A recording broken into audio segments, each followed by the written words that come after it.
Welcome to the story. Don't forget to like, subscribe, and support me. The attic was a place Carl never wanted to be.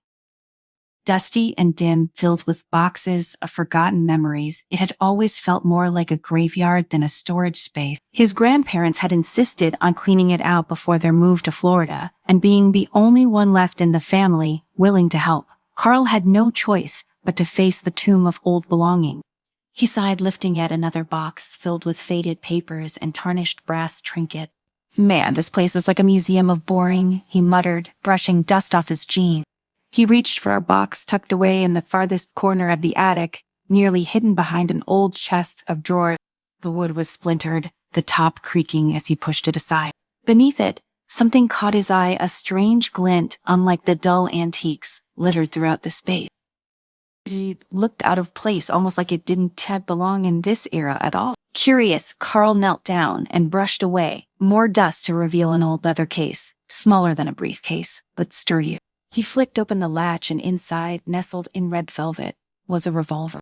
But this wasn't just any revolver. The metal gleamed in a way that suggested it hadn't aged. The craftsmanship was clearly old. The barrel was etched with intricate symbols almost like runes, and the handle was smooth, worn from use but surprisingly cold to the touch. Something about the gun felt alive. "What the?" he whispered, reaching out to touch it. The moment his fingers brushed the metal, the attic vanished. In its place was chaos. He found himself standing in the middle of a barren landscape surrounded by crumbling skyscrapers, the sky above choked with ash and smoke. Fires burned in the distance, and the air reeked of sulfur. His breath caught in his throat as he stumbled back, staring at the scene before him. "What is this?" Carl stammered, heart racing. Before he could comprehend the situation, a group of figures appeared, sprinting toward him through the dust. They were ragged, wearing torn clothes, their eyes wild with desperation. One of them pointed at Carl, shouting something he couldn't make out over the howling wind. Fear surged through him, and without thinking, he grabbed the revolver from its case. He had never held a gun in his life, but instinct took over. As the first of the scavengers lunged toward him, Carl pulled the trigger. A bright light exploded from the barrel, and suddenly everything shifted again. The city, the scavengers, the fire, they all vanished. Carl blinked, gasping for air as he found himself back in the attic, the revolver still in his hand, its barrel faintly warm. His mind raced, struggling to make sense of what had just happened. He'd been there wherever there was, and now he was back. But how? He looked at the revolver, still shimmering with that strange light. It wasn't just a weapon. This thing had power, real power, power to cross time itself. Carl sat on his bed that night, unable to sleep. The revolver lay on his nightstand, a constant reminder of the impossible journey he had just taken. His mind raced with questions. What was this thing? How had it transported him? And more importantly, why? He tried to research the symbols etched into the metal, but nothing came up in his searches. They didn't match any known language or alphabet. Whatever this was, it was ancient, older than anything he could find in history books. The next few days passed in a blur. Carl carried the revolver with him wherever he went, terrified of losing it, but equally frightened of using it again. The experience had left him shaken, unsure of the boundaries of reality. But it didn't take long before curiosity outweighed fear. On a cool, crisp evening, unable to resist the urge any longer, Carl decided to test the revolver again. In the safety of his room, he carefully aimed it at the wall and pulled the trigger. This time, the transition was smoother, less chaotic. One moment, he was in his room, and the next, he was standing in the middle of what looked like a medieval village.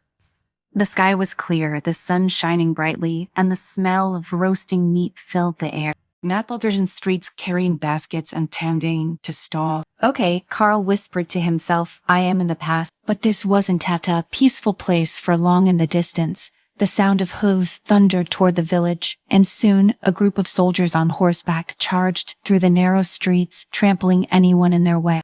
The villagers screamed, running for cover, as the soldiers swung swords and fired arrows with reckless abandon. Carl ducked behind a cart, heart pounding. What the hell was happening? Suddenly, he saw her, a young woman standing defiantly in the middle of the street, sword drawn. Her armor was worn but sturdy, and her face was set with determination as she faced the oncoming soldier. She swung her blade, with precision cutting down the first horseman to reach her then blocked an arrow with her shield.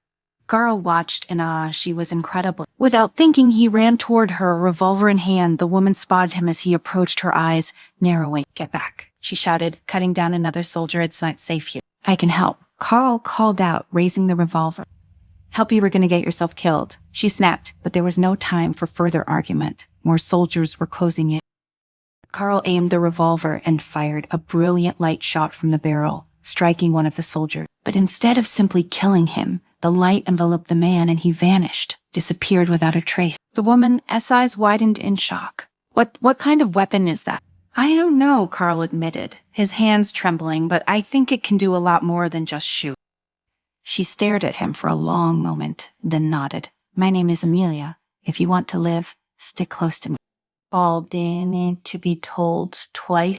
Over the next few hours, Carl and Amelia fought their way through the village, eventually reaching safety in a hidden underground chamber beneath a ruined chapel. The chamber was lined with old weapons, books, and strange artifacts, all carefully arranged. "This is where we've been hiding," Amelia explained as she lit a torch. "The king's sandmen, they were trying to control everything, time, space, destiny. They think they can rewrite history to suit their needs." Carl's mind reeled. Rewriting history. Amelia sheathed her sword, her expression grim there. A group. They call themselves the Revolvers. They've been manipulating time for centuries, erasing entire eras and reshaping reality. They were hunting for artifacts, objects that can control time like that weapon of yours. Carl looked at the revolver in his hand, understanding now what he had gotten himself into. This wasn't just a journey through time. This was a war. "I didn't ask for this," he said softly. "I just found the gun. I didn't know it could do any of this." Amelia gave him a sympathetic look. "None of us asked for this, but we don't have a choice. The Revolvers, they won. Stop until they've remade the world in their image. And if they find you, they'll take that weapon and use it to finish what they started." Carl swallowed hard. The weight of the revolver felt heavier than before. He was just a kid, caught in something so much bigger than himself. But as much as he wanted to run away, he knew he couldn't try. Not now. "What do we do?" he asked. Amelia smiled faintly. "We fight." Carl sat in the dimly lit chamber, the flickering torch casting long shadows on the stone wall. His mind raced, a mixture of exhaustion and adrenaline keeping him alert. He kept turning the revolver over in his hand, trying to reconcile the ancient object sapphire with the gravity of the situation. Amelia had explained the basics, but it still didn't seem real. Time manipulation, ancient wars, an organization bent on rewriting history. This was beyond anything he had ever imagined. Amelia was sharpening her sword, her movements methodical and calm. She seemed so focused, so sure of her purpose. Carl envied that. He hadn't chosen this fight. He stumbled into it, and yet he couldn't walk away now, not with everything at stake. "You all right?" Amelia asked, without looking up, her voice breaking the silence. Carl shrugged it, though she couldn't see it. "I don't know, I guess I'm just trying to wrap my head around all of this." Amelia stopped sharpening for a moment and glanced at him. "I'll get used to it. I did." Carl raised an eyebrow. "How long have you been fighting that?" She resumed her work on the blade. "Too long. The Revolvers don't operate on a normal timeline. They jump between eras, altering things to suit their agenda. I've been tracking them for years, though. For me, it feels like decades." She paused as if the weight of her own words settled in. "It's all hard to explain." Carl nodded, not pressing her further. He didn't fully understand it, but he knew he was part of it now, whether he liked it or not. Suddenly, there was a low rumble beneath the ground, followed by a distant crash. Dust fell from the ceiling, and Carl shot to his feet. "What was that?" he asked, heart racing. Amelia's eyes narrowed. "They've found us, the Revolvers." She stood sword in hand and moved toward the door. Carl followed, gripping the revolver tightly. His fingers tingled, the metal feeling almost alive in his grasp, humming faintly with an energy he was just beginning to understand. "They were here for the weapon," Amelia said, her voice low, "and they'll stop at nothing to get it." The two of them crept up the narrow staircase that led to the surface, emerging just outside the chapel ruin. The sky had turned an ominous gray, and in the distance, Carl could see them, figures in black cloaks, their faces hidden beneath hoods, advancing toward the village. Amelia cursed under her breath. Too many of them. Carl glanced at the revolver, wondering if its power could be enough to turn the tide. What do? We retreat there, no point in a direct fight, not with their numbers. Carl hesitated. Running wasn't in his nature, but the look in Amelia's eyes told him she was right. They couldn't win this battle, not yet. Amelia darted toward the edge of the village, leading him through the narrow alleys between crumbling buildings. The Reavers were getting closer, their dark forms cutting through the fog like shadows. Carl's heart pounded in his chest as they ran, the weight of the revolver growing heavier with every step. Just as they reached the outskirts of the village, a figure appeared in front of them, stepping from the shadows. Carl froze, his breath catching in his throat. The man was tall, dressed in sleek black armor that seemed to absorb the light around him. His face was obscured by a dark mask, and in his hand he held a weapon. Carl couldn't recognize a long staff with glowing symbols etched along its length. The air around him seemed to ripple with energy. Carl, the figure said, his voice smooth and cold. You have something that belongs to us. Carl's grip tightened on the revolver, the cold metal pressing into his palm. He stepped back, but Amelia moved in front of him, her sword raised. Get out of our way, she said, her voice steady despite the tension in the air. The man tilted his head slightly, as if amused. You think you can protect him? You think you can stop what's coming? He stepped closer, and Carl could feel the energy radiating from him, like heat from a fire. The revolver will be ours, and with it, we'll reshape this world and all others. Amelia lunged forward, her sword flashing through the air, but before her blade could connect, the man raised his staff and a pulse of energy shot out, sending her crashing to the ground with a grunt of pain. No, Carl shouted, raising the revolver. He fired.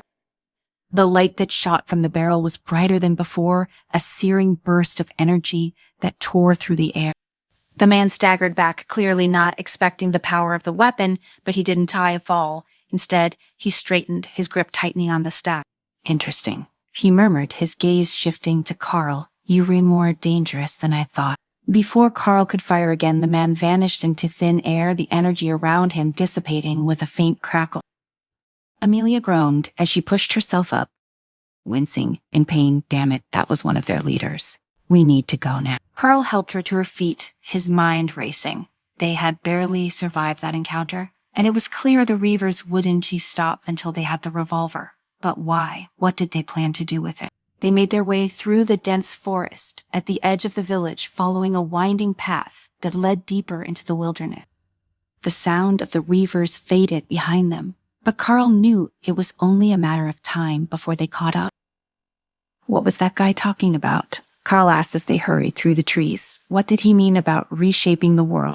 Amelia glanced at him, her expression grim. The Reavers believe they can create a perfect timeline, one where they control everything, every event, every outcome. They've been altering history for centuries, erasing entire civilizations, manipulating wars, and now they want to go further. They want to rewrite the very fabric of reality. Carl felt a chill run down his spine, and they need this gun to do it. Amelia nodded. It's one of the last pieces of the puzzle. The revolver is ancient, older than any of us.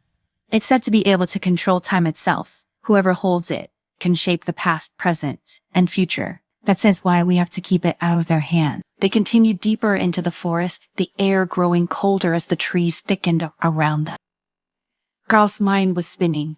The revolver wasn't just a weapon. It was a key, a tool that could change the world, and now it was in his hand. After what felt like hours, they reached a small clearing where a stone archway stood, half buried in the earth. Strange symbols were carved into the stone, the same symbols Carl had seen etched into the revolver. This is it, Amelia said, stepping toward the archway, the last safe place. Carl followed her through the arch, and the moment they crossed the threshold, the air shimmered, and they were somewhere else.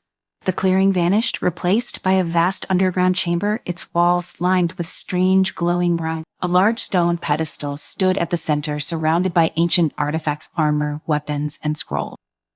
This is what's left of the Chronos, Amelia said softly, the order that once protected time from the Reavers. Carl stared in awe at the artifacts, realizing the magnitude of the history before him. What happened to them? Amelia's face darkened. They were wiped out, betrayed from within. The Reavers have been hunting their relics ever since. Carl stepped closer to the pedestal, his eyes falling on an ancient book that lay open, its pages filled with incomprehensible symbols. He felt the revolver in his hand pulsed slightly as if reacting to the energy in the room. "So, what do we do now?" Carl asked, turning to Amelia. She sighed, resting her hand on her sword. "We make a plan. The Reavers won, T-stop, and neither can we. But we need allies. There are others out there, people who fought the Reavers, who know the risks. We have to find them before it's too late." Gar nodded, his resolve hardening. He didn't know what the future held, but he knew one thing: he couldn't let the Reavers win, not with so much at stake. Amelia placed a hand on his shoulder. "We'll stop them, Carl, together." For the first time since this all began, Carl believed her.